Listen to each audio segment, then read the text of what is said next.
King маань ингээд бүхэл бүтэн одоо хар арснуудын тэгээ өнгөт арснуудын эсрэг тэмцэх энэ хөдөлгөөний том удирдагч болсон бэ. Өнгөт арснуудын эсрэг биш шүү дээ. Өнгөт арснуудын эрхийн төлөө тий яана буруу тэгээ хэлсэн сая.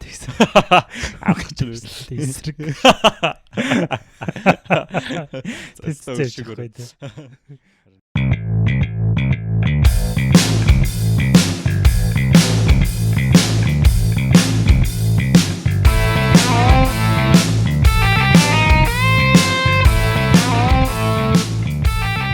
Сайн байцгаана сонсогчдоо ингээд Underdogs in the House иргэн уулзаж байгаадаа баяртай байна. Хамт хэлсэн.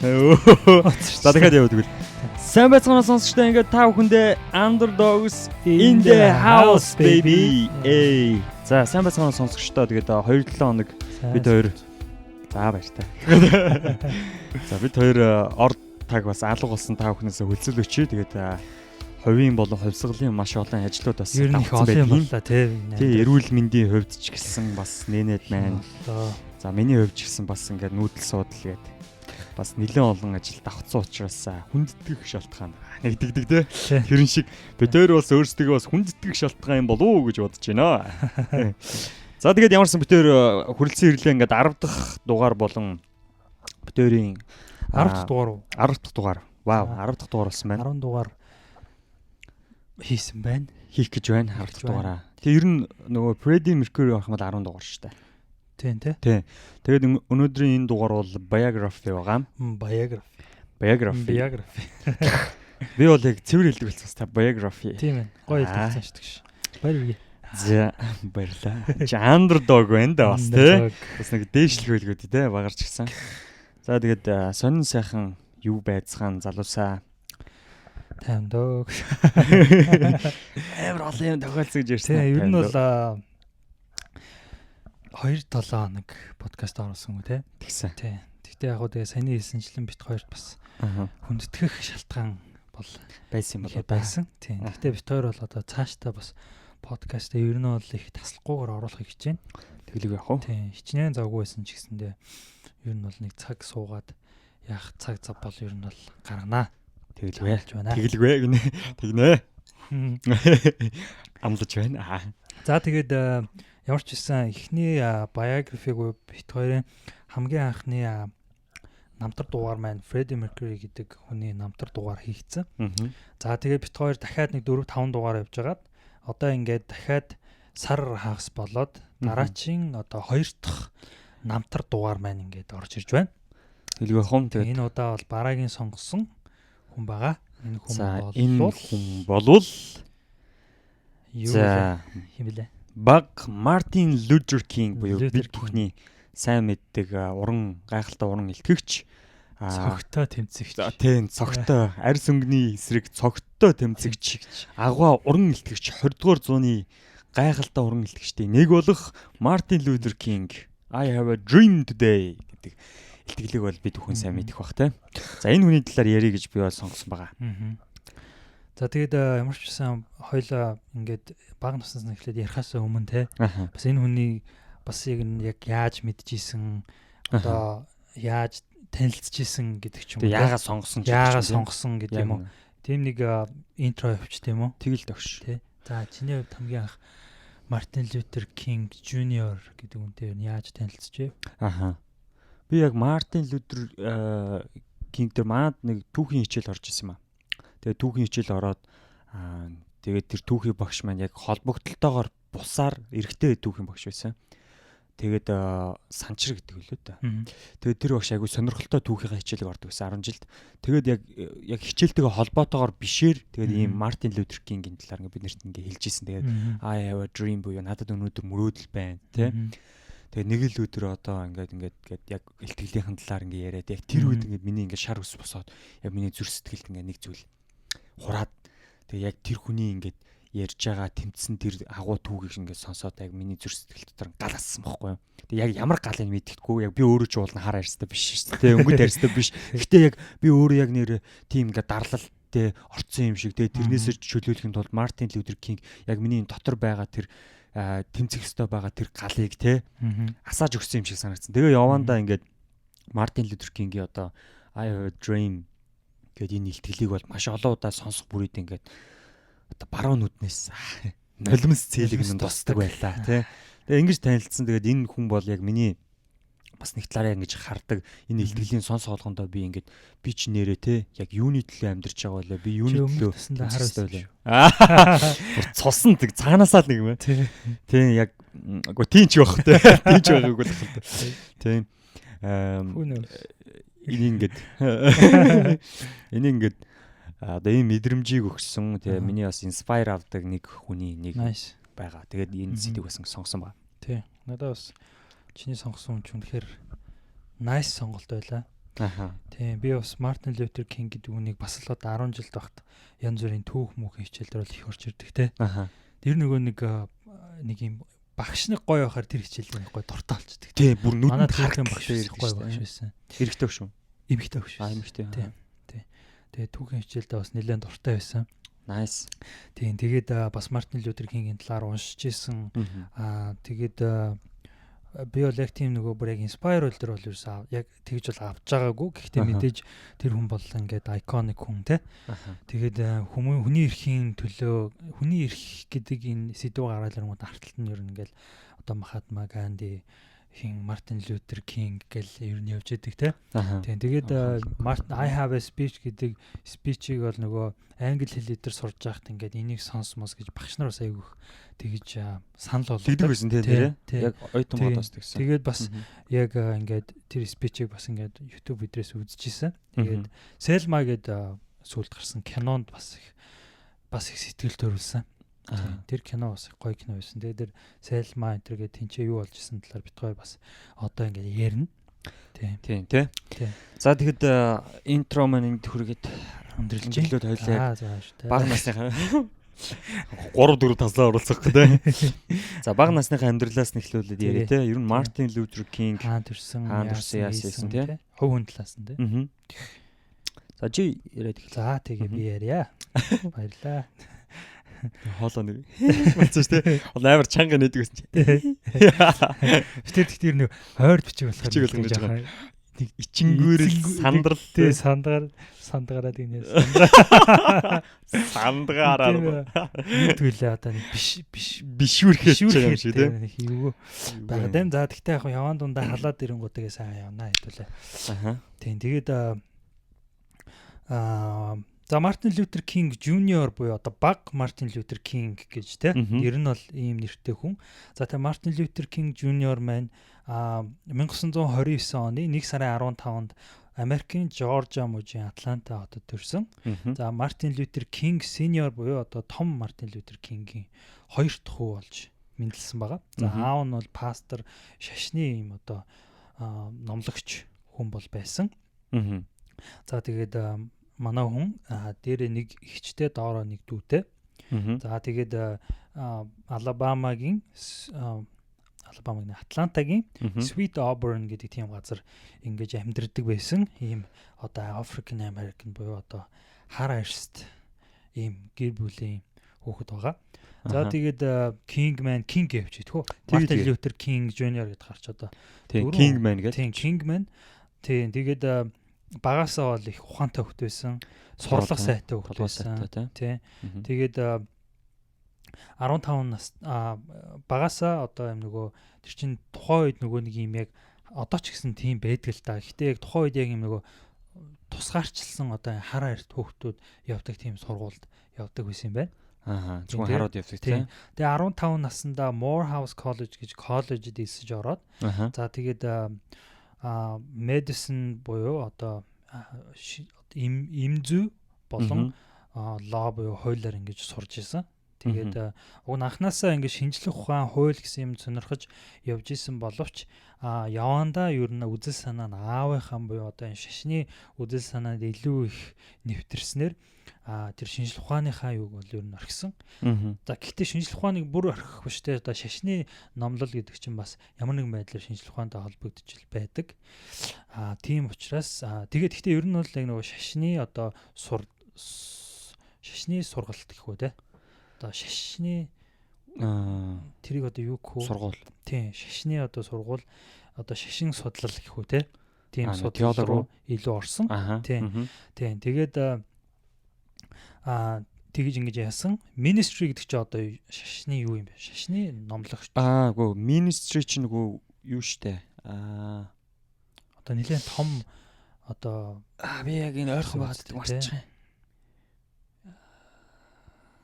За. Тийм ер нь бол ийм одоо шашны л одоо талын тийм одоо цаашаа Христийн шашны. Тийм Христийн шашны одоо судлах тууныг одоо ингэж үзэж судалж сурдаг хүн гэсэн үг тийм. Тиймч гэр бүл төссөн. Тиймч гэр бүл төссөн. Тэгээд ер нь аавынхаа замлыг би даах хэрэгтэй байна гэсэн тийм юу руу явж орсон. За тийм. Тэгээд 1948 онд Morehouse College төгсөөд тэгээд Crozer Theological Seminary гэдэг ийм одоо сургуульд орсон. Сургууль гэх юм уу? Семинар гэхэр ч одоо тийм одоо сургууль юу юм да? Pennsylvania мужид те. За тэгээд тэнцэнэ Bachelor of Divinity гэдэг юу буюу одоо Divinity болгоод одоо бас яг л тэр шашин судлал болчихж байгаа. Тэгээд тухайн үедээ бас ингээд одоо тэр тухайн одоо бүлгэм юуныхаа ангийнхаа оюутны юуныхаа одоо дараагаар президентээр сонгогдсон. Тухайн үед сургуулийнх нь ихэнх цагаан артай хүмүүс байсан ч гэсэн King ингээд толгой зогч сонгогдсон. За тэгээ эннийхээ дараачаар ингээ Boston University-д орсон. Тэгээ King бол ер нь багасаа түрүүний хэлсэнчлэн сурлах сайтай одоо ингээ цогтой бүх буслыг дандаа ингэж дагуулдаг тийм лидер хүн байсан багасаа. За тийм тэгээд Boston University-г докторийн зэрэг хамгаалсан. Тэгээд 1953 онд Systematic Theology гэдэг одоо мэрэгчлэр докторийн зэрэгийг 2 жил хамгаалж дууссан байгаа.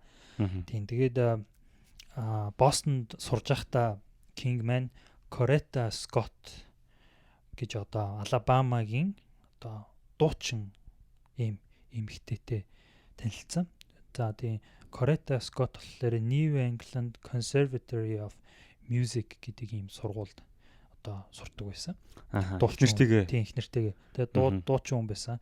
Тэгээд хосууд маань 1953 онд гэрлээд Алабамагийн Montgomery гэж байна шүү. Тийм Montgomery. Одоо Алабамагийн Montgomery гэдэг газар ингэж суурьшсан байгаа. За тэгээ энэ ч Kingman Dexter Avenue Baptist Church гэдэг юм Baptist санаартан пастор болсон. За тэгээд энэ хоёр маань хожимоо одоо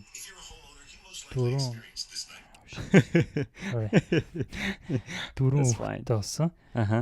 Тийм байгаа. Окей. За миний чинь багынхаа амьдралаас эхлээд гэрлэг хүртэл нүгнэ. Тий. Тавцаад ирчлээ.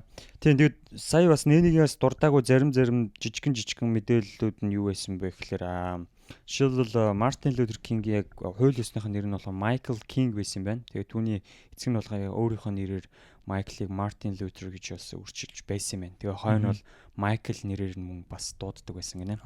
Тийм. Тэгээд мэдээж баг Мартин Лютер Кинг гэж нэрлэх болсон. За тэгээд анхандаа бол яг нэг Христийн шишин гэдээ яриад байгаа шүү дээ. Христийн шишинд яг 13 настайд бол Мартин одоо Kingman ерөөдөө бас эргэлзээтэй ханддаг байсан юм байна л да. Тэгтээ яг юм эргэлзээнээс явандаа ингээд нөгөө чиний сая хэлдгэр тэ аавынхаа болон яг өөрийнхөө итгэл үнэмшлээ бол баттайгаар яг даггаар шийдсэн байсан. Тэгээд дунд нь бол юм эргэлзээ бол байсан шил одоо Есүс Христийн одоо хожим бол буцаж одоо дахин амьлалт гэж одоо ярьдаг шүү дээ тийм Есүс усаа дахиж ирнэ гэж тийм тэрэнд бол эргэлзээтэй ханддаг байсан боловч одоо энийг бол үргэлжлүүлэн ингэж одоо юу байсан байна тийм шашиндаа бол үргэлжлүүлэн ингэж тэгсэн байгаа. За тэгээд ийм учраас ийм шийдвэр гарсан учраас ингээ үргэлжлүүлээд ингээ шашны сургуульд ингээ элсгээр ингээ шийдээд тэгээд ингээ цаашдаа ингээ явсан баг. Тийм тэгээд 25 наснда нөгөө түрүүн хэлсэн Montgomery дахь одоо баруун өргөнжүүлэлтний баптист сүмд санаартан болсон. За тэгээд энд ингээ суурьсан учраас эндээс ингээ үйл явдлууд ингээ эхэлсэн байгаа.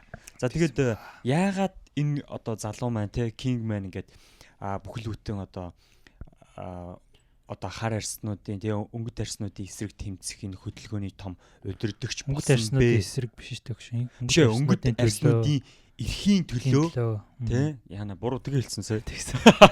Авах гэж байсан эсрэг.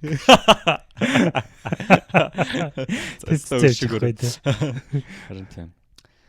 Тий одоо тэдний төлөө эрхийн төлөө тэнцдэг те ийм цогтой удирдахч болсон бэ гэдэг нь болохоор ийм жижигхэн нэг ийм зүйлээс эхэлсэн байгаа. Гэхдээ яг Мартин одоо Кингийг хэлхээс өмнө бол Америкт бол маш одоо олон жил одоо Африк хүмүүсийг боолчилдог байдаг. Тийм боолчлсон бол 1700 яг нөгөө боол болгож ирснээс хойш те тэрийг бол айгүй олон зуун жилээр ингэж боол мэтээ боол юм чи одоо боол мэтээр л харьцсан шүү дээ. Тэгэхээр тэр боолын зиндаанаас яг ижилхэн цагаан арснуудтай ижил хэмжээнд очих гэж бас маш олон зуун жилийг бол зовж өнгөрүүлсэн байх. Ер нь бол Америкт бол боолчлол яг 1865 онд яг нөгөө Civil War буюу одоо тэр чи яг нөгөө Union өмнөд хойд гэж хуваагдаад тэгээ нөгөө боолчлалыг хална гэд тэгээ одоо ингээд Америкийн иргэний дайны үр дүн 1865 онд яг одоо нөгөө 13 төлөө 4 дэх яг нөгөө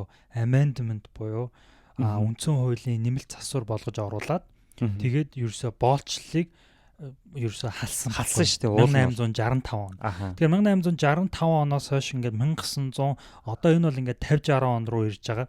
Тэгэхээр энэ 100 жилийн туршид яг тэр харуудыг одоо үндсэн хуулиараа энэ одоо бүх хүмүүс эрхтэгч байх ёстой гэх ингээд хуулиараа заасан боолчлалыг 100% халтсан ч гэсэндээ одоо яг нөгөө нэг тэр чин бас л яг нөгөө ингээд генерашнээр ингээд цаг авч байгаа байхгүй тий яг хүмүүсийг тэрнтэй дасан зохицохын тулд тэгэхээр яг тэр хүртэл хэдийгээр 1865 онд игдсэн байсан ч гэсэндээ одоо 1900 оны ихэнх 1900 оны дунд гэхэд одоо харуудтайгаа ингэж боолт хэдийгээр хуулиар биш ч гэсэндээ одоо яг нэг юм дор тарцдаг ялгарлан гадуурхдаг үзэл нь бол байсан шүү. Энэ бол хүчтэй хിവэрэ байсан тий. Тийм тэгээд бид бүхэн бас олон кино болон олон одоо түүхийн зүйлээс ингээ харах юм бол жишээлбэл одоо ингээ хар арьстай хүн, цагаан арьстай хүн автобусанд суухаас ахуулаад, нойлын өрөө орохоос ахуулаад, дээрэс нь одоо зөвхөн цагаан арьснуудад зориулсан хоолны газраас ахуулаад маш олон одоо тий хуулиндаа одоо заагдсан хэдий боловч тэр нөгөө тухайн мууж улс болгоны хуулиар жишээл тэр хэсэгт нь одоо зөвхөн автобусанда суухдаа хамгийн хойдлын суудалд суудаг гэдэг ч юм уу тий. Тийм гих мэтчлийн юм ялгаатай байдаг. Тэгээ энэ Алабамажийн Монтгомери энэ хотод болохоор нэг юм жижиг үйл явдал болсон тий. Энэ үйл явдлаас бүх зүйл улбаатай. Тийм тэр үйл явдал нь юу боллоо? Тэр нь болохоор одоо яг тэр Montgomery bus boycott гэдэг юм нэртэй. Одоо Монтгомеригийн автобусны бойкот гэхээр одоо эсэргүүц суулт одоо бойкот гэдэг чинь ямыг эсэргүүцээд ашиглахгүй байх гэдгийг хэлдэг шүү дээ. Одоо жишээлбэл би одоо усны одоо бид нэр одоо ундаатай Coca-Cola-г бойкот хийх юм бол бид нэр ерөөсөө огт ашиглахгүй Coca-Cola-г ерөөсөө уухгүй маш олноороо тийм. Тэрийг бол бойкот гэж нэрлэдэг тийм. Тэгэхээр Кингийн гэр бүл Монтгомерид бол жил орчим байсан амьдарсан. Тэгээд Монтгомери бол ер нь бол ийм нэлээд юм одоо хар цагаанаараа нэлээд тусгаарлагдсан тийм газар юм байсан юм байна л да. Монтгомери буюу одоо бит хоёр нөгөө юу яриад байгаа шүү дээ тий. Алабама мужийг яриад байгаа шүү дээ тий. Алабамагийн Монтгомери гэдэг газар. За тийм тэгээд 1955 оны 12 сарын 1-нд болсон үйл явдлаас энэ бүхэн ихсэн. За тэгээд энэ 1955 онд за энэс өмнө яадаг байсан бэ гэхлээр яг гоо тэр одоо background юуг нөхөд автобусанд хүмүүс ингээд зорчихдоо за ингээд автобус ингээд ороод байгаа те ингээд эхнээсээ эхлээд тэнгуут эхний ингээд 4 5 ингээд игнэн зөвхөн одоо wide seating буюу одоо зөвхөн цагаан арьстай хүмүүс зориулсан суудал гэж байсан гэсэн юм. Эхний игнэнүүд нь тэгээд голын игнэнүүдээр болохоор одоо ингээд жоох холилдоо суудаг. Хойдлын игнүүд нь л ихэнхдээ харууд суудаг гэсэн юм байна. Тийм тэгэнгуутлаа цагаанууд ингээд одоо жишээл автобус дүүрэн биш үү те. Тэгэнгуут одоо голын нөгөө холилдож суудаг хэсгээр хэрвээ хар хүмүүс суудсан байж тээ. Тэгэнгуут одоо нөгөө уртлын цагаануудын хэсгийн дүүрчингүүд цагаан хүн ороод ирлээ гэхэд тэр голоор сууж байгаа харууд хэдий суудсан байсан ч гэсэндээ тэр орж ирсэн суудлага байгаа цагаан хүнд суудал тавиад өөрөө хойш явах хэрэгтэй байхгүй. Тийм байсан юм байна. Тийм бүр тэр нь тэгээд тийм журамтай одоо хуйлтай. Тэр мужийнхаа. Тийм мужийнхаа. Тийм Алабама муж гэсэн үг шүү дээ. Тийм Алабама муж. Тийм. Алабама мөн. Алабама тийм Алабама. Тийм тэгээд тийм байсан. Тэгж жагаад юу байсан. Тэгээд 1955 онд 12 сарын 1-нд энэ Rosa Parks гэдэг энэ эмэгтэй ер нь бас нэлээд олон одоо ийм African American хүмүүсийн бас одоо маш том одоо энэ эсэргүүцлийн бас нэлээд одоо үүрэг гүйцэтгэсэн хүн. За ингээд энэ хүн бол National Association for the Advancement of Colored People буюу NAACP гэдгийг одоо үндэсний colored people гэхээр одоо өнгөтэй харьцсан хүмүүсийн одоо юуны эвлэл гэх юм одоо за ийм байгууллага заяа. Тэгээ энэний одоо ийм secretary буюу одоо нарийн бичгээр ажилладаг байсан энэ хүн 12 сарын 1-ний өдөр автобусанд явж байхдаа голын суудлын дээр сууж хагаад цагаан харьцтай хүнд автобусанд суудал тавьж өгөөс татгалцсан байдаг тийм. Тэгээд энэс болж асуудал гарсан. Шоронд орсон шүү дээ. Цагдаа нарт баригдаад шоронд орсон. За тэгээд энэ асуудлаас болоод хүмүүс буюу одоо African American хар харьцтай хүмүүс автобусны бойкот зарласан. Эсэргүүцлээ зарлаад бид нар автобусанд ерөөсөө автобусаар зорчихгүй гэсэн тийм эсэргүүцэл 75% нь бол харууд өнгөт арснууд одоо суудаг гэсэн шүү дээ автобусанд нь бол тийм. Ер нь бол зорчигчдын 75% буюу дийлэнх хувь нь дан хар харьцт хүмүүс байсан. Тэгэхээр ерөөсөө хэрэглэгч нар нь ер нь ихэнх нь ингээд тэр чигтээ хэрэглэхэ болчихсон гэсэн үг байхгүй тийм. Тэгээд 381 өдөр үргэлжилсэн юм байна. Жил гарна гэсэн үг тийм. Тэгээд тухайн тэр Montgomery гэдэг тэр газрын би жоохон юу хэлээд нүгөө зүгээр Montgomery тийм Montgomery бол эдийн засгийн хувьд маш их алдагдлалд ороод тэр public transit system буюу одоо тэр систем одоо нөгөө автобусны ерөнхий тэр юу н одоо эдийн засгийн маш том алдагдлалд орж эхэлсэн. Тэгээд тэр нь болохоор бас хортын төвийн бизнес owners буюу одоо тухайн одоо бизнес эрхлэгч нартай нөлөөлж эхэлсэн. За тэгээд эн чинь ер нь бол ямар нэгэн шийдэл гарахгүй болохгүй нэ гэж энэ хоорондоо ярилцаад за тэгээд тэр тухайн үеийнхаа тэр эсэргүүцлийг Мартин Лютер Кинг бол одоо толгоолж эхлээд тэгээд тухайн стейтийнхаа нэр нөлөө бүхий хүмүүстэй одоо хилцлийн ширээнд одоо суусан тийм. За тэгээд ер нь бол тэрний дараагаар Supreme Court буюу одоо Америкийн дээд шүүх 1956 оны 11 сард ингэж автобусанд ялгалж суухыг бол хуулиар халсан. Тийм, ер нь бол юундаа бол ялсан гэсэн үг. Одоо тэр бойкот хийгээд зорилготой бол хүрсэн гэсэн үг.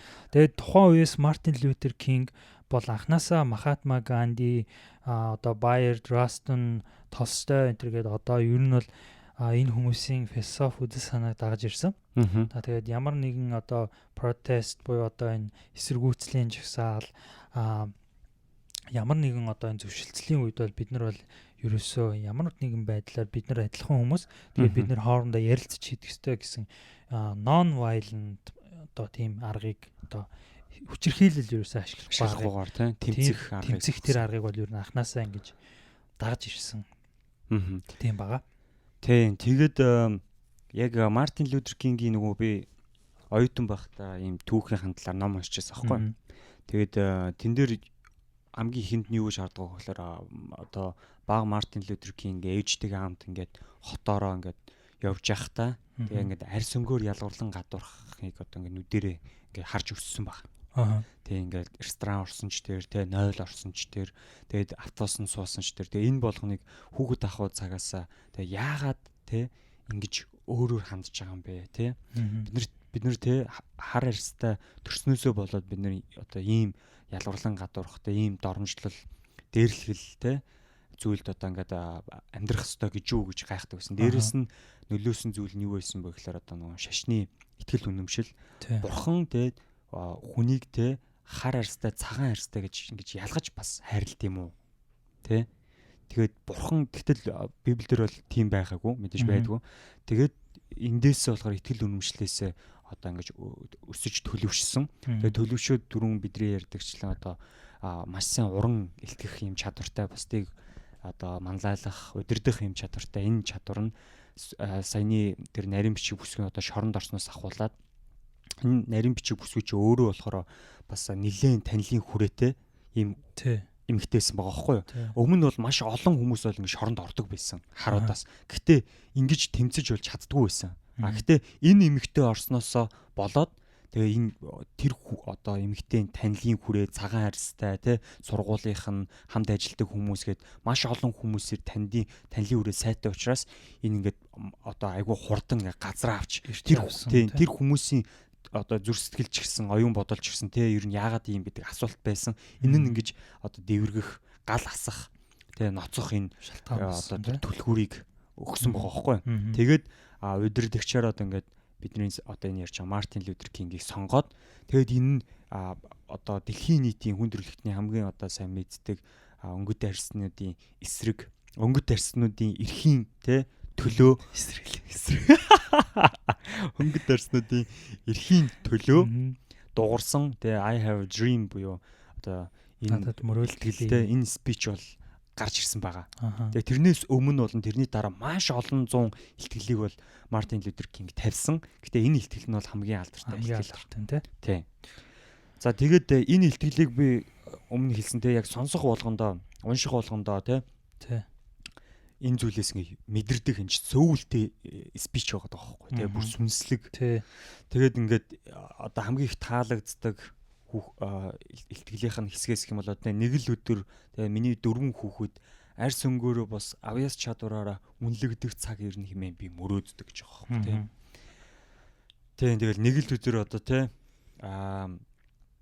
хар хүүхдүүд, цагаан хүүхдүүдтэй арьс өнгнөөсөө биш зүгээр л гараасаа хөтөлцөөд хүүхдийн талбайдаар тоглох өдөр ирнэ гэж би итгэдэг ч байгаа байхгүй. Зүгээр л одоо ингээд бодоход зүгээр л энгийн л зүйл байгаа байхгүй тий. Зүгээр байдаг л тий гадаа чулуу хөвтчихэв үү хөвтчил байдаг штэ гэдэгтэй адилхан ойлголт байгаа байхгүй. Гэтэ тухайн үед бол энэ бол эзэж мөрөөдөл мэт байсан. Мөрөөдөл мэт. Энийг ямар сандал надад мөрөөдөл байна гэж хэлж байгаа байхгүй тий. Нэг л өдөр энэ зүйл болно гэд. Тэгээд Мартин Лютер Кингийн энэ ихтгэлээр дамжуулан маш олон зуун сая хүний зүр сэтгэлд бол энэ галыг одоо асаасан. Хүний эрхийн төлөөх энэ галыг асаасан. Тэгээд бол энэ бол өнөөдөр бол одоо бүтээрийн ярианы гол сэдв одоо андердог хүнээр бол нэрлэгдэж байгаа зүй ёсны хүнээр ингэж тодорсон байгаа маа тий. Тийм тэгээд одоо энэ ихтгэл дээр бол айгүй олон ингээд задлж ингээд ярих юм бол маш олон зүйлсүүд байгаа л да. Тэгээд Абрахам Линкольны одоо хөшөө буюу Вашингтон DC хотын яг төвд байдаг хөшөөн дээр 2 сая гаруй хүн цугласан гэж ярьдаг юм байлаа шүү дээ. Тий. Тэгээ энэ том спичээ ингэж хийсэн байдаг. Гэхдээ яг энэ дээр бас нэлээд маш одоо дүүхийн ч юм уу маргаантай үйл явдлууд нэлээд бас өрнөсөн байлээ. Дээрэс нь энэ явдлаас хойш одоо ингээд хүн болгон за ингээд ялчлаа тий арьс өнгөөр ялгуулах энэ үзлийг одоо ингээд халж чадлаа гэж бодож байгаа мэт боловч яг хуулиндаа үндсэн хуулиндаа бол нэмэлт засвар хийж чадаад тэгээд ингээд хуулиндаа байсан юм жижиг алдаануудыг бол ингээд зас залруулж чадсан. Дээрээс нь хүмүүсийн одоо тэр үзэл ойлголтуудыг нэг талаараа нэг үеийнхнийгаа цэвэрлэхэд тэгээд нэг үеийнхнийгаа дараа үеийнхнийгаа шинэ үеийнхнийгаа бол одоо цоо шин одоо энэ ойлголттой тий хүний эрхийг хүндэлдэг тий ялангуяа өнгөт арьснуудын эрхийг хүндэлдэг ийм шинэ үеийг бол гаргаж ирэхэд хамгийн том нөлөө үзүүлсэн гэж одоо ингэж үздэг байгаа. Тийм Кингийг бол. За тийм тэгээд Селма гэж киногийн талаар хин үзсэн бах тий. Чанд бас ярээгүй өөр дундуур нэг рекламны цаг орох тий. Тийм тэгээд Селмаг үзсэн. Селма нэмж яриаггүй юмнууд бол байна. Тийм тэгээд Кинг бол ер нь одоо түүний хэлсэнчлэн мэдээж хүний эрхийн төлөө тэмцэж байгаа тий. Гэхдээ одоо манай одоо Кингийн бол үндсэн одоо ажил гэх юм уу тий. Үндсэн одоо өөрийнх нь хийдэг юм бол мэдээж шашны одоо сургалт санвартан хүн байгаа. Пастор хүн тий. Тэгээд одоо энэ түрүүний тэр жигсаал одоо түрүүний тэр хилцэл хийсэн тий. Монтгомерид туссан. За тэгээд тэрний дараачаар энэ Southern Christian Leadership Conference гэж юм байгууллага байгуулсан байгаа юм л да. Тэгээд нөгөө Монтгомерид болсон автобусны одоо бослогын дараа энэ одоо амжилттай ингээ болоод энэ хуулиар халсан. За тэгээд энэний дараачаар African American хүмүүсийн одоо non-violent protest-ийг ингэж зохион байгуулдаг ийм Southern Christian Leadership Conference гэдгийг байгуулсан. За тэгээд энэ байгууллагын гол урай нь бол хүний одоо толгооноос нэг ширхэгч ус одоо яах ёсгүй, унах ёсгүй гэсэн тийм урайтай байсан. Тэгэхээр ер нь бол 50 замаар л хүний эрхийн төлөө тэмцэж чинь гэсэн үг те. За тэгээ ерөнхийлөгч нь бол бидний одоо ярьж байгаа King байсан. За тэгээд King бол одоо ингээд улсаараа ингэж одоо тойрч аялаж хүмүүст одоо өөрийнхөө спич буюу одоо энэ лекцийг уншиж бүр дэлхийгээр хүртэл ингэж явсан байгаа юм л да. Тэгээ хүний эрхийн төлөө хүний эрхийн эсрэг. Хоёулаа бүр эсрэгэл явчих гэдэг. Хүний эрхийн төлөө одоо хүчингийн non violent одоо хүчирхийл ашиглахгүйгээр одоо энэ тэмцлийн хүчирхийл ашиглах бас гол хүмүүсийн нэг болж одоо нэр хүнд нөсч ирсэн. За тэгээд 1959 онд энтэгт аялж агаад тэгээд Махатма Гандигийн дагагч нар мөн гэр бүлийнхэнтэй уулзаад тэгээд Махатма Ганди гэдэг хүний талаар бол одоо бүр гүн гүнзгий судалж ирсэн юм байна. Тэгээ ер нь энэ хүний одоо цаатлын одоо гүн ухаан философи нь юу гэсэн те. Тийм тэгээд хүчирхийл ашиглахгүйгээр ер нь ингэж нийгмийг одоо уур амьсгал нийгмийн одоо энэ сэтгэлгээг яаж ингэж эргүүлж чаддсан бэ гэдгийг бол Махатма Ганди гэдэг хүнээр бол судалж ирсэн. За тийм тэгээд Махатма Гандиг надад шууд Kingman Атланта руу нүүсэн. Одоо өөрийнх нь төрсэн газар 1960 онд. Тэгээд 1960 онд Атланта руу нүгээд аавынхаа ажилтдаг Ebenezer Baptist Church гэдэг тийм баптист одоо сүмд пастораар ингэж ажиллаж эхэлсэн. Тэгвэл SCLC буюу түрүүний нөгөө миний дурддаг Southern Christian Leadership Conference гэдэг энэ байгууллага бол хүний эрхийн төлөө тэмцээр байсан. King бол гол хүн байсаар ирсэн. Тийм тэгээд энэ Birmingham campaign гэж одоо кампанид ажил 1963 онд болсон юм байна л да. За тэгээд энэ үед хүмүүс нөгөө одоо өөрснийхөө түрүү нөгөө хийжсэн юмараа одоо бослого те өөрийнхөө 50 замаар гэж өөрсдийнхөө дуу хоолойг илэрхийлж байхад одоо King-ийг баривчилсан. 3 times. Баривчилсан байдаг. Тэгээд King шоронд байхдаа энэ Letter from Birmingham Jail гэж одоо ийм хүний эрхийн тунхаг бичгийг бичиж исэн юм байна. Тийм. Тэгээд тиймэрхүү. Тэгээд одоо нөгөө нэг Вашингтонд болсон тэр бослого болохоор бослого одоо жигсаал тийм бил.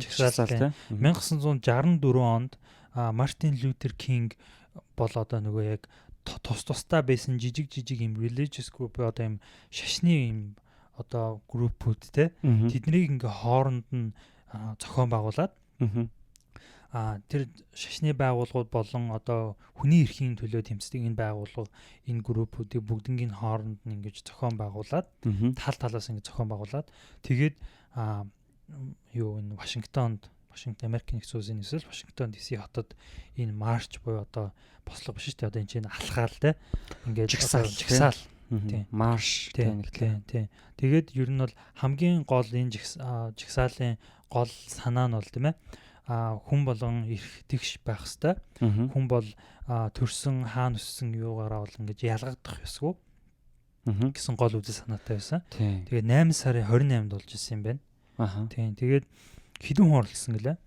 2 сая хүн гэж бид сонсч байсан. Оролцсон гэж байна уу те? Тийм. Байсан. Окей. Тийм. Чаных дээр тэгсэн байна уу? 200 мянга гэсэн байна.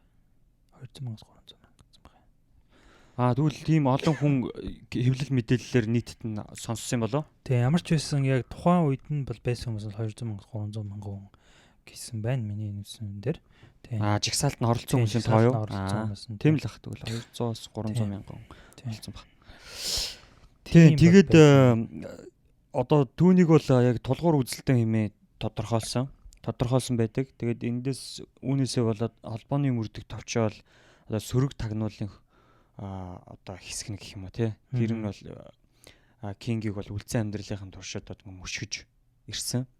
Тэгээд энэ 1964 оны 10 сарын 14-нд Кинг энэ арьс өмгний хоорондын тэгш бус байдлын эсрэг те. Хүчирхийллийн бус аргаар тэмцснийхэн төлөө одоо Нобелийн их тайвны шагналыг хүртсэн юм байна. Тий. Хамгийн залуу Нобелийн шагналтан болж ирсэн байлаа тухайн үед те. Тий. Тийм гэсэн тий.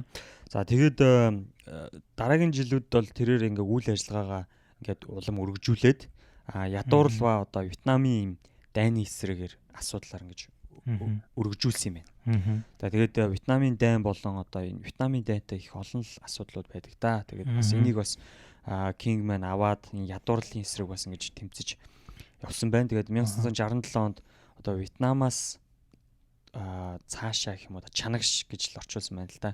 Эмээх юм ихтгэл тавьсан ер нь либерал үзэлтэй одоо энэ зарим өөрсдийнх нь хамтрагчтаас нь бол бас бүр ингэж хөндөрүүлсэн байна. Нэлээд бас хурц асуудлыг ерөнхийдөө бол хөндөж тавьсан. Тэгээ энэ нь болохоор өөрийг нь бас нэлээд одоо эрсдэлд оруулсан буюу хөл рүү юм түлхсэн юм асуудал болсон гэж ярьдаг юм байна. Үздэг юм байна судлаачид.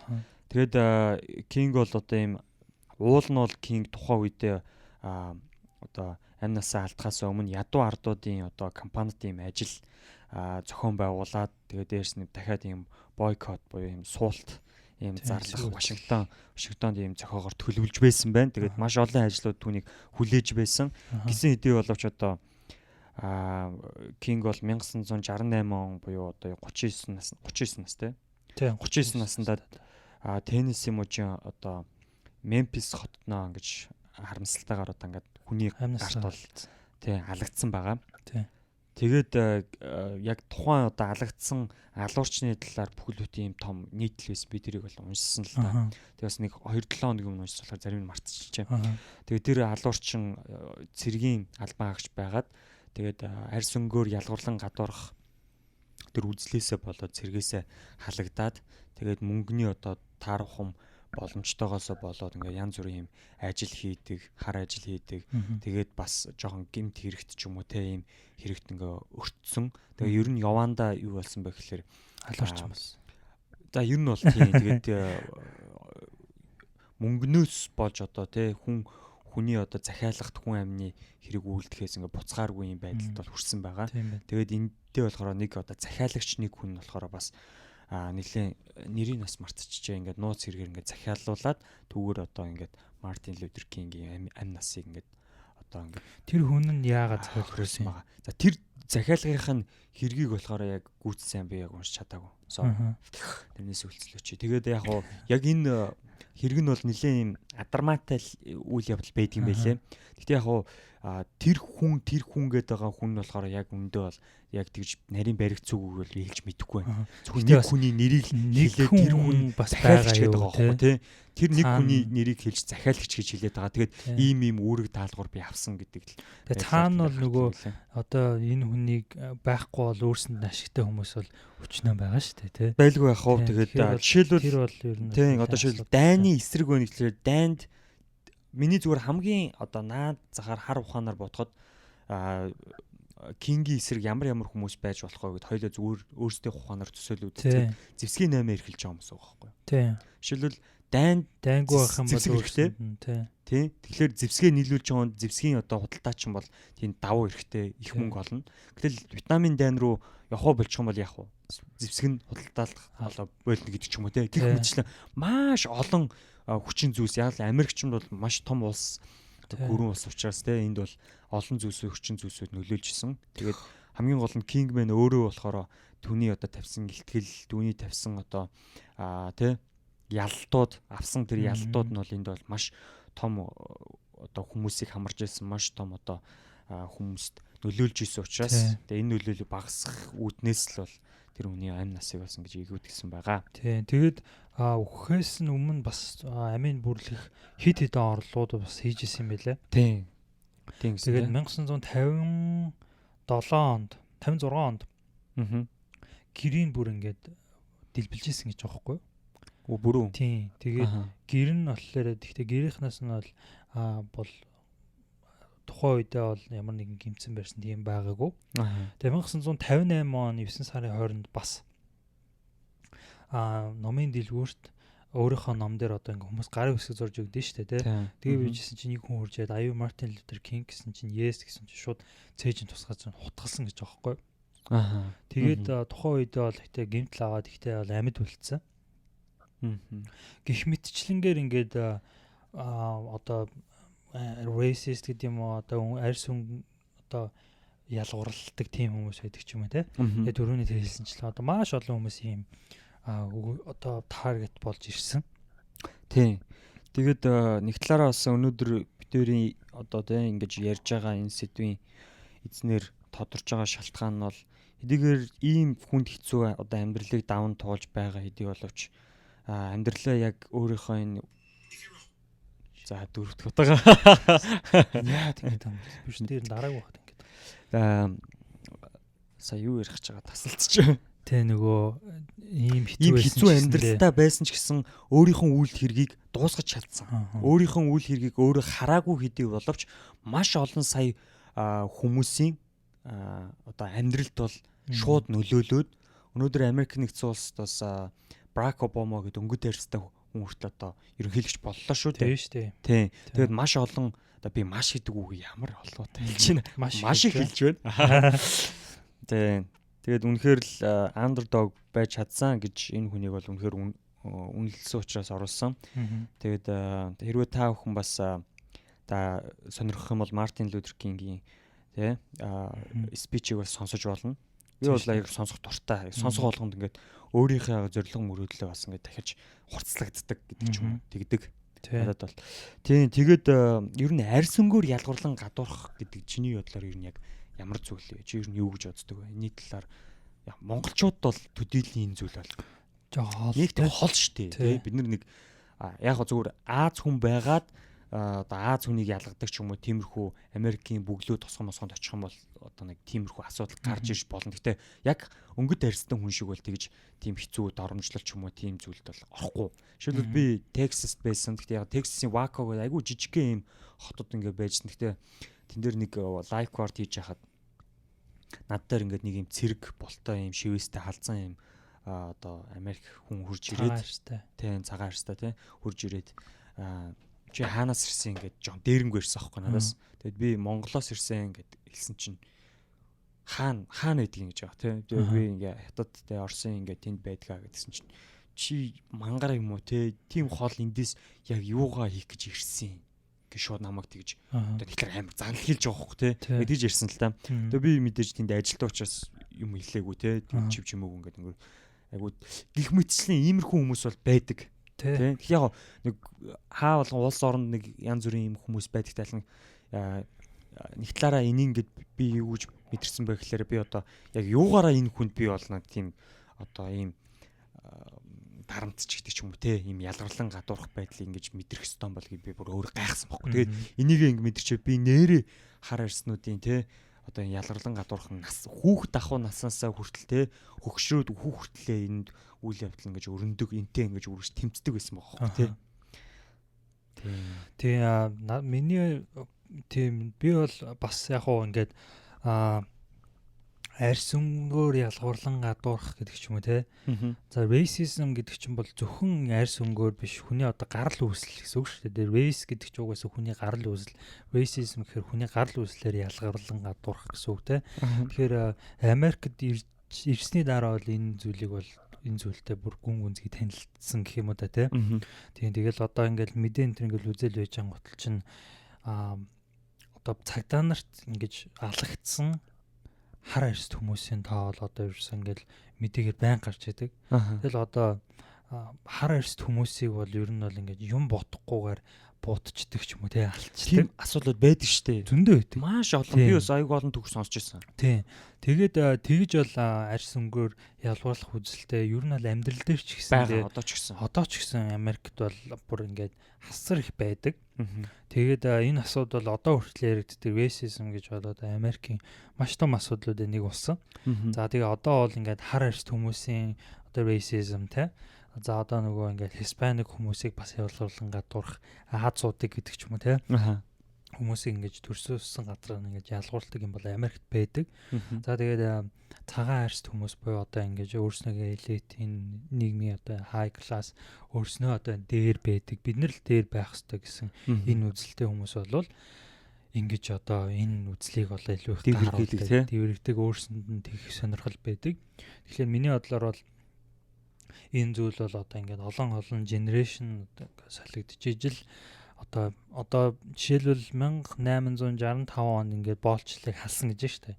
Тэгээ ингээд 100 жил явж ирээд ингээд Мартин Лютер Кингийн үед одоо ингээд үндсэн хуулиндаа нэмэлт өөрчлөлт үндсэн хуулиндаа нэмэлт өөрчлөлт оруулсан те. За тийм нөгөө нэг Селмаг хоёлоо ярих мартцсан биш үү? За ярэ. Тэгээ Селмад амар тий. Энэ дугаар бол сайхан явж байна дээ. Тий. Селма болохоор тэр тухайн газрынхаа нэр нь Селма тий. Тэгээ тэнцээ болохоор бас марч буюу одоо бослого болсон тий. Тэгээд жигсаал уу? Жигсаал. Би бослого л гэдэг. Бослого жигсаал шал өөр үстэй. Шал өөр. Тий. Тэгээд Селмад болохоор одоо болсон жигсаалын үр дүнд Америкийн одоо нэмэлт хуулийн 15 дахь өөрчлөлтийн буюу одоо 15th amendment гэж бол одоо ингээ оруулсан байгаа. Тэгээ тэрний үр дүнд юу болсон бэ гэхлээр одоо та одоо хааж төрсөн бай Америкийн нэгдсэн улсын одоо ерөнхийлөгч иргэнэл мөн л бол та одоо бүх хүмүүс эрх тэгштэйгээр сонгуульд одоо оролцох хэрэгтэй болсон тийм. Сонгуульд оролцсон гэдэг бол ер нь одоо ингээд одоо арчилсан нийгмийн хамгийн гол одоо эрхштэй хамгийн гол эрх бол одоо хүн өөрийнхөө эрхээрээ сонгуул өгөх. Энэ бол одоо маш том одоо эрхтэй.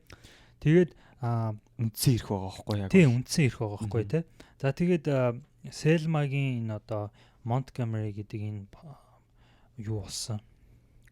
Жигсаал болсон. За тэгээд энэ жигсаал дээр юу болсон бэ гэхээр хэрвээ та бүхэн киног нь үзээрэй. Үзег бол үзээрэй. Үнэхээр гоё кино болсон. Тийм тэгээд энэ дээр цагаан арьсд хүмүүс бол одоо хүчирхийл эхлүүлсэн.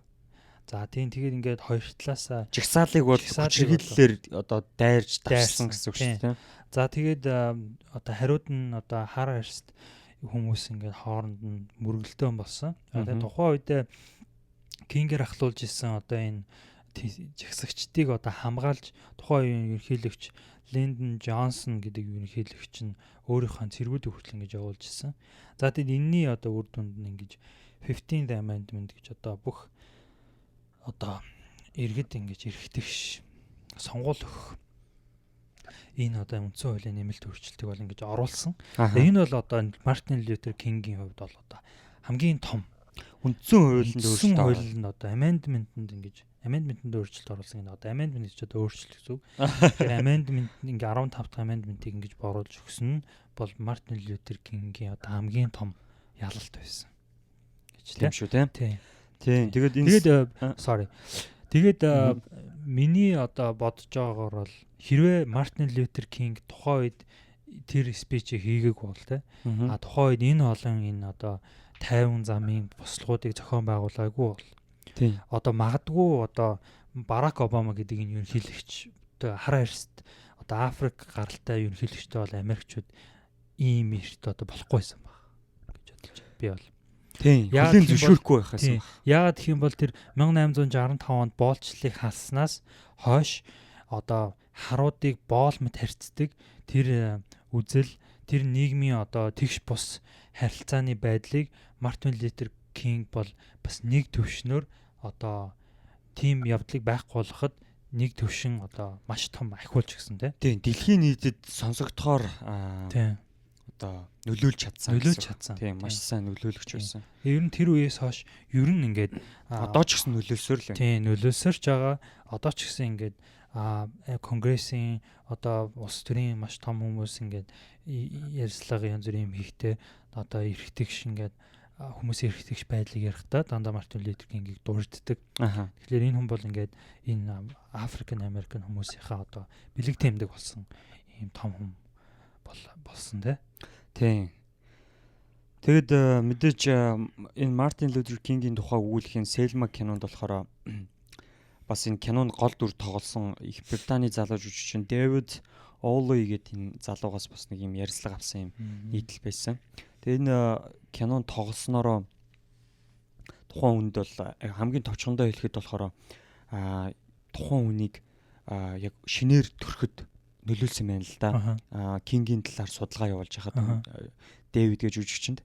Тэгээд ер нь бол тухайн хүн бол өмнөх амьдрал нь те би ер нь өөрийнхөө төлөө л амьдрах хэвээр те миний одоо төрөв чинь мөнгө байвал бус нь одоо надад хамаагүй те би үсэхгүй даарахгүй л байвал те бус нь надад огт хамаагүй гэж боддог байсан. Тэгээд Мартин Лютер Кингтэй ганц төсөөтэй зүйл нь өнгөт арьстай байсан. Бусдаар бол бүх юм нь өөр байсан. Тэгээд ийм амьдралаар 20 гаруй жил амьдарч жагаад одоо энэ кинонд тоглох саналыг аваад тэгээд энэ Мартин Лютер Кингийн талаар дүрийг бүтээснээр энэ амиа бодох зан ч юм уу те ер нь хэрэггүй юм байна. Сэтгэлийнхээ гүн хүртэл ойлгосон байгаа. Тэгээд одоо энэ Мартин Лютер Кингийн хурц үг, дайчин зангийн үр шимээр ер нь эрх тэгш те хүний ер нь эрх тэгш байдлыг ямар чухал юм бэ гэдгийг хүртэл ингэж өөрөө ойлгож авсан баг. Тэгээд кинонд жүжиглснээр ойлгож авсан байгаа байхгүй. Тэгээд гих мэтчлэн одоо жишээлбэл энэ хүнд жүжигчин хүнд хүртэл нөлөөлсөн. Тэгээ энэ киногаараа энэ хүн өөрийнхөө энэ андердог буюу бусдыг те маш багаарч болтгоо ингэж те маш төсвөр хатуучилтаагаар маш удаанаар тэг хэцүү зовлонтой цаг тэг үе мөчийг даван туулж те төвчээртэйгээр тууштайгаар явсан энэ зан чанар нь өнөөдрийг хүртэл бид бүхний одоо тэр зүрх сэтгэл бид бүхний амьдарч байгаа нийгэмд маш том хувь нэмэр оруулсан байгаа нь үнэхээр гайхалтай зүйл юм а гэж одоо тэмдэглүү штэ гэх юм гэж та тэмдэглэе. За тэг баяр хүргэе. Тэг Мартин Лютер Кинг эдгээр өнөөдөр одоо байхгүй байгаа хэдий боловч те таны одоо үйл хэрэг өнөөдрийг хүртэл те маш одоо маш гэдэг үгийг бол маш их хэлсэн байна. За тань зориулж ийн үгийг одоо хэрэглээ гэж. Тэгэд би бас сонсож байгаа залуучуудаа ингээд уриалахад те хэдий одоо монголчууд биднээс бол биднэр дунд бол одоо өнгөт арьстай ч гэдэг ч юм уу те тийм хүн байхгүй ч гэсэндээ ер нь ингэж хүнийг одоо ялгуурлан гадуурхах одоо Монголд ч гэсэндээ ингээл одоо тийм микс түүхтүүд байдэн шүү дээ одоо ирлээд те тийм жишээл хөгжлийн бэрхшээлтэй хүүхдийг бол жоон ялгуурлаж гадуурхдаг тийм юм уу эсвэл одоо бас ингээд баян ядуугаар нь ялгуурлах эсвэл одоо ингээд гадны ингээд хүнээс хүүхдээ болоод ирсэн тийм хүүхдүүдийг ингээд ялгуурлан гадуурхдаг янз бүрээр хилдэг ч юм уу тийм юмнууд байдаг. За тэгээд мөн одоо ингээд гадна дотн ингээд айлж явж байхдаа хүмүүсийг одоо ингээд янз бүрийн байдлаар нь харагдах байдлаар нь дүүгнж ингэж муухай үйлдэл гаргахад нар ер нь айгу муухай шүү дээ тий. Бид нар чинь ялгаа авахгүй л ингээл хүн чинь ингээд хаанаас төрсөн, хаан төрсөн, ямар хүнээс төрсөн гэдэг бол ямар ч хамаагүй бид нар чинь адилхан л хүмүүс. Тэгэхээр бусдыг тэгж хайрладаг бас нэгэн сэтгэлтэй байцгаагаасаа гэж уриалж байна. Тэгээд бид тэр сүүлд нэг за одоо нэрийг хэлээ яг манай тэр нэг Монгол одоо бас нэлээд тэр сүүлийн үед нэлээд хүмүүсийн дунд алтартай болоод тэр нэг жүжигчин залуу байсаахгүй. Тэгсэн чинь тэр нэг юм гадаад явж байгаа нэг хар хүүхэндээ зураг тавилсан. Нөгөөд нэг хөөх ингээл амир инээгээд авахулцсан байгаа байхгүй. Тэгсэн чинь манай ингээд X энчээ явж хагаад хөөхий харалцч малчч гэж мэгээд нэг тийм жоох тэр залуу өөрөө тэгж хэлсэн. Пост тэгээд тоглоомор л доо яах вэ. Гэтэ ингээд бичээд тэгээд постлцсан байхгүй. Тэр бол надад жоох эвгүй харагдсан байхгүй. Яагаад гэх юм бол тэр хүн ингээд хөөх ингээд энийгээд гоё ингээд nice бай гэж бодоод ингээд ахуулж яхад нь тэр хүний ингээд доромжилж байгаа юм шиг хүнийхэн талд тэрүүгээр нь ингээд joke хийгээд ингээд инээсэн юм тавьчихсан баха. Надад жоохон онцгой санагдсан. Дээрээс нь тийм олон хүн дагдаг од хүн бол бүр буруу үлгэр дөөрөл хүүхдүүд хараал одоо ингээл бас тийм хармаар ингээл юм уу гээл тэрүүгээр нь шоолдог ч юм уу те. Тэгээ тийм юм бол ер нь жоохон онцгой шүү те. Тэгэхээр хүний эрх штэ. Тэгш эрх байдлыг бол бид нэр түүхийн хичээл дээр 10 жилээсээ сурсан. Тэгээд энийг бол тэгээ ойлголтоор бид нар бол ойлгож явах хэрэгтэй. Тэгээ хүний эрхийг бол бид нар дээлж явах хэрэгтэй. Монголчууд зөвхөн хоорондоо л амьдарсаар байгаа. Яг гадаад очихороо ингээд нэг соёлын шоконд дээрээс маш олон одоо ийм зүйлүүдэд тулгардаг. Гэхдээ ер нь монголчууд аль болох их хурдан мэдээж хүлээгээд авчдаг. Боловч авдаггүй маш олон төрлийн хүмүүсээс байгаа. Тэгэхээр энэ дэр нь анхаараасаа гэж хэлж байна тийм. Тэгээ одоо бас залуучууд ингээ гоё аялж маялдаг болсон. Янз бүрийн мэдээд одоо интернет хөгжсөн тийм юм чи хэдүүлээ одоо бас нэг юм үтсэн гэж ярьдэн шүү дээ тий. Юм үтсэн юм шиг ингээ энтэнд очиход янз бүрийн хар шар янз бүрийн царайтай төрөл бүрийн хүмүүс байдаг те тэр болгон ч л адилхан тэр хүний хүн гэдэг байдлаар нь харьцаад тэр үнтийг хүндэтгдэг нэг хайрладаг тийм сэтгэлтэй байгаасаа гэж одоо бас уриалж байна. Тийм андердог. Тэгээд sorry. Нэг сүүлд нэг би нэг жишээ хэлээд дуусгая гэж бодлоо. Тэгээ нөгөө Америкт одоо бага ангийн хүүхдүүдэд арьс өнгөөр ялгуурлан гадуурхах гэж юу вэ гэдэг талаар юм хичээл орсон байна л да. Зэн тэр багш нь болохоор маш ухаалгаар юм хичээл хүүхдүүд зааж өгсөн байгаа. Ер нь амьдралдаа хизээч мартахааргүй бүр 20 25 6 жилийн дараа хүртэл тэр хүүхдүүдээс асуухад тэр хичээлийг бараг 95% тэр хичээлийг хүүхдүүд санаж исэн байгаа.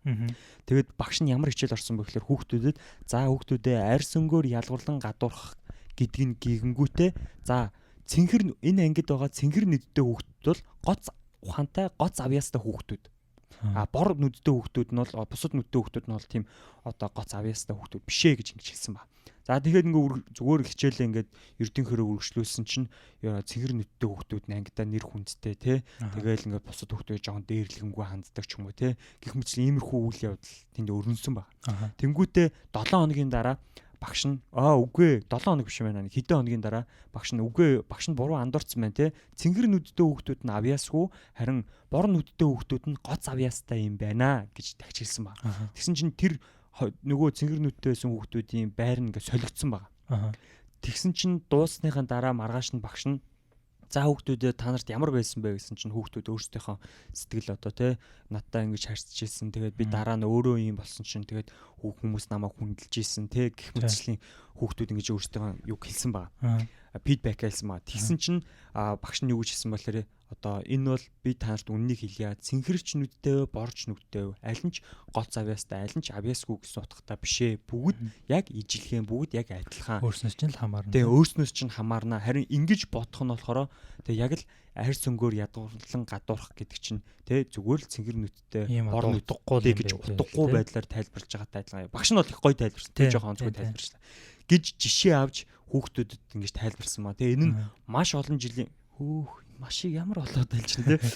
Олон жилийн дараа одоо том болсон ч гэсэн эдгээр одоо хүүхдүүд маань энэ зүйллэр бол сайн санаж байсан. Маш хоногшжүүлсэн байна шүү дээ. Маш хоногшжүүлсэн байна.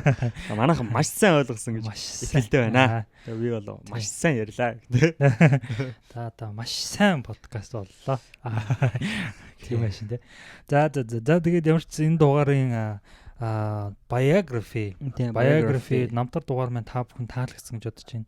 Мартин Лютер Кинг гэдэг хүнтэй холбоотой бас гоё фактууд байвал бас хуваалцаарай те. За тийм тэгээд подкаст маань бас жоохон завсарсан дахиад хүлцэл өчий хүмүүсээсээ. Подкастаа бол одоо ер нь бол аль болохоор таслахгүй байх гэж бит хоёр бол we will do our best. Чадах бүхнээ хийх болно. За тэгээд подкастаа сонсоод бүгдээрээ рейтлээд те хүмүүст шеэрлээд таалагдсан бол бүгдээрээ ингээд шеэрлээ яаж байгаа. Манай пэйж бас 300 лайк хүрсэн байлээ. Вау, тийм үү? Та бүхэндээ бас баярлалаа. Лайк тарсан хүмүүстээ баярлалаа. Та бүхэндээ бас үнэхээр хайртай шүү. Маш их баярлж байгаа. Та нар маань бүгдээрээ underdogs. Сайхан байлгаж байна. Гэтэ үнэн. Бүгдээрээ underdogs залуусаа. Бид бүхэн яг л одоо Мартин Лютер Кинг шиг те энэ underdog байгаа энэ хүмүүстэй яг л ижилхэн замлаар бид нар амьдарч байгаа. Бид нар нэг л түүхийг бүтээн. Тэгээ тэр түүхийг бид нар бүтээхдээ маш хичээнгүй шархуу хөдөлмөрлөөс сурч хөдөлмөрч ажиллаж те өөрсдийнхөө үн цэнтэй тэр зүйлдээ цаг заваа зарцуулаараа залуусаа. Тэгээд энэ подкаст бол та бүгдийг үнэхээр underdogs гэдгийг сануулгах, дээрээс нь одоо те хурцлах, шин танин мэдхүн шин мэдээллүүдийг өгөх гайхалтай юм подкаст гэж бүтээр итгэж найдаж байгаа. Тэгээд залуустаа та бүхэнд бас амжилт хүсье. Амжилт хүсье залуусаа урагшаа. 12 сард бас нэг бит хоёрт бас нэг сюрприз байгаа те. Тийм тэргээ нэр хэлчихв. Тэргээ дуусгах чи те. Яг үнэ. За жил. За тэгээд 12 сарын 8-нд буюу одоо ингээд гоё яг гоё баярын настрын яг хэлж байх үед тэр бүтэн сайны орой бас үнэхээр манай подкастыг Вашингтон DC хотоос сонсдог залуус байх юм бол те. За тухайн үед бас Вашингтон DC-тэй ойрхон ч юм уу ирж таарж байгаа хүмүүс бас тохиолдлоор сонсох юм бол те.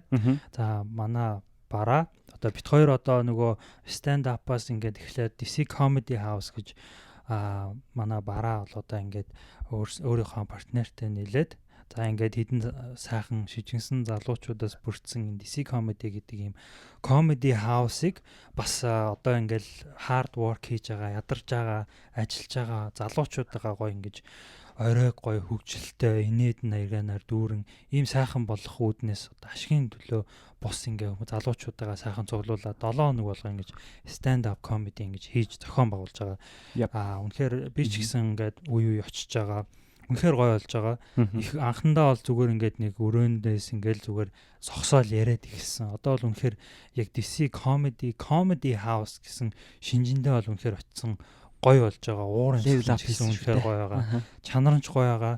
Материал нь ч гэсэн гоё байгаа. Залуучууд нь ч гэсэн үнэхээр залуучууд маань ч гэсэн үнэхээр одоо сайжирж байгаа. Тэгээд ийм гоё юмыг зохион байгуулж байгаа залуус маань 12 сарын 8-нд шинэ жилийн одоо спешиал дугаар хийж байгаа тийм спешиал comedy дугаар шоу тийм шоу comedy шоу хийж байгаа. Comedy шоу хийж байгаа 12 сарын 12 сарын 8 шүү дээ. Бүгдээрээ бас тэмдэглээд авчаарай. Тийм тэгээд бас үнэхээр гоё шинэлэг ийм хэвшмэл тийм шинэ жилийн одоо концерт ч юм уу тийм юм бол биш. Өөр тийм маш гоё шин содон хэр гоё инээд нарганаар дүүрэн шинэлэг залуучууд нь өстой жинхэнэ одоо шижигсэн тийм залуучуудаас бүрдсэн гоё баг ингэж ажиллаж та бүхэндээ бас гоё юм үзүүлж сонсохоор ажиллаж байгаа. Тэгэхээр та бүхэн маань одоо тэрнтэй холбоотой битгаар бас иймэрхүү юм болж ингээд подкастаараа бас дамжуулаад тэрний талаар бас мэдээллийн илүү гоё детальчлаад өгөөд явна шүү те. Тийм тэгээд дээрэс нь ягаад энийг дурдж ярьсан байвал битээр тэр өдөр 12 сарын 8-ны тэр орой 7 цагаас эхлэн 7 цагаас Underdogs тий Mongolia podcast-ийн сонсогч нар тий ирэх юм бол бид хоёр тэнд булан байгуулах гэж байгаа. Тэгээ булан байгуулаад тэнд тэгээ Underdogs Mongolia гэсэн бид хоёр стикер тараах байгаа. За тэгээд өөрсдийнхөө подкастныхаа сонсдог линк болон одоо нэг юуг үзүүлээд хуудсыг үзүүлээд тэгээд бид хоёртой ингээд хамт зураг даруулаад эсвэл бид хоёроос үнгүү стикер авах боломжтой байгаа. Тэгээ бүгдийн сонссон хүнд бол үнгүү өгнө. Тийм тэгээд мөн дээрээс нь подолк бас тэнд байх болно. Тэгээ подолк бас тэнд бас тодорхой хэмжээний үнэтэй зарагдах болно. Тэгээд бид хоёртой уулзах юм бүрэн боломжтой байгаа шүү. Уулзаад ингээд гоё тэр болон төрж ирээд подкастын талаар тэр чин гоё байсан шүү. Ярилцаад тий санаа оноогоо ярилцдаг ч юм уу тий. Тэгж гоё нэг оройг өнгөрүүлэх байгаа шүү тий. Стикер аваараа залуусаа үнгүү стикер хурж ирж аваараа бүгдийн сонссон гэдэг юугаа харуулад тэгээд бид хоёр бас гоё хөрн ярьцлага хийгээд тэг яг хуу зарим нь сонсч чадаагүй ч гэсэн бид хоёр бас тэнд урамшуул болгоод бас тий өгнөө код асуудаг ч юм уу эсвэл код хоёлоо тий одоо ингээ утсан дээрээ бүгднгийн плейд болгосон байх хэрэгтэй гэдэг ч юм уу тий яадаг чинь за тий тэрийг төхүүлж хагаад зарлаа тий тэгээд тийм бол тийм сюрпризтэй бол бит хоёр эргээ ирсэн байгаа шүү. За та бүгд бэлэгтэй байгаа шүү юмарсан. Бити урлаарай, бити гомдоорой. Тэгээд та бүхэн маань илгээ сайн бэлд. Тэгээд та бас тийм илгийн бас хөштөлж бас арайч инээлэхгүй байхаа. Гэтэ яг хичээж байгаа харин тийм хөшөөх гэж бүр нэрэ гол оч гэж гэдэг юм байд. Болгон маань яваад. За. Ширээ болгоно нэвтэж байгаа. За окей. За тэгээд энд хүрээд подкастын өндөрлөгийг та бүхэн таалагдсан гэж найдаж байна. За тэгээ ураг хайлаад дуусаа тийм. За бүгдээ хамтдаа Underdogs болцгоё.